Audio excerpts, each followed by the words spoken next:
Starting with the steam valves, I took off the gland nuts, which are here, and repacked them with some PTFE wound into string. A couple of laps of that, tightened them back up. But the right hand one broke when I did it. It's down here. The two halves of the valve came apart. There's not a lot of wall thickness there, so I had to make a new one of them, which took a few attempts to find the best process to do it. But having done it, I've made it, fitted it, repacked the gland nut, and hopefully that's okay. You may remember there was a leak from the brake valve, so I took the brake valve off. It's seized, it's rusted up, but it's also, I discovered it's rusted into the open position, so it's on all the time. That needs pulling apart, but for now all I've done is blanked off the end of the pipe, because it comes off of this fitting here, and that just needs, there's no valve to isolate it, so I've just done that for now. It's one less thing to worry about, and I will sort out the valve at a later date. But that may also become a handy place to apply air to the loco, so that we can try it running at some stage.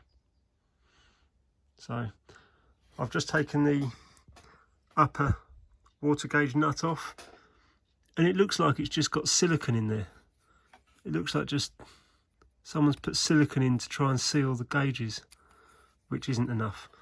So, like I said from above, I've wound some string out of PTFE. I'll put a couple of laps of that in for top and bottom of both gauge glasses and see if that does the trick. Already done the left hand glass. Now I'm doing the right hand glass. As you can see, I need to wind a couple of laps of tape around the glass. I then trim it to length, try and poke it down into the nut, and then raise the nut and wind it on. It takes a little while in this size because it's a little fiddly, as you can see, the size of my fingers compared to the gaps I'm getting them into. So it's just a case of take your time. Well, what did they say? You can't make an omelette without breaking eggs. I had intended for this to be a very simple job, but one broken gauge glass later, and we're going to have to make a little trip to eBay, order some glass, and then carry on with this in a few days' time. Never mind, these things happen. So I'm waiting for the gauge glass, and I started to have a look at and make sure I was ready for it when it turned up. Here's the gland nut which came off of here, and this is a little bit of thread that was inside the gland nut. So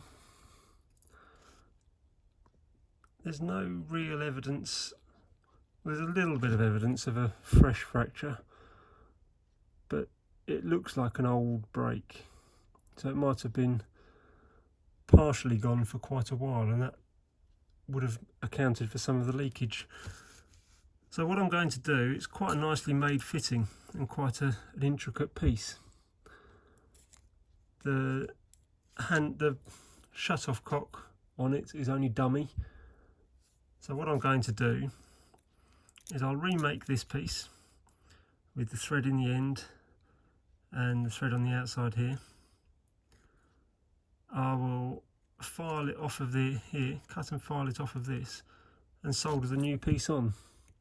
And then once it's soldered on, I'll put a drill bit through to open it up.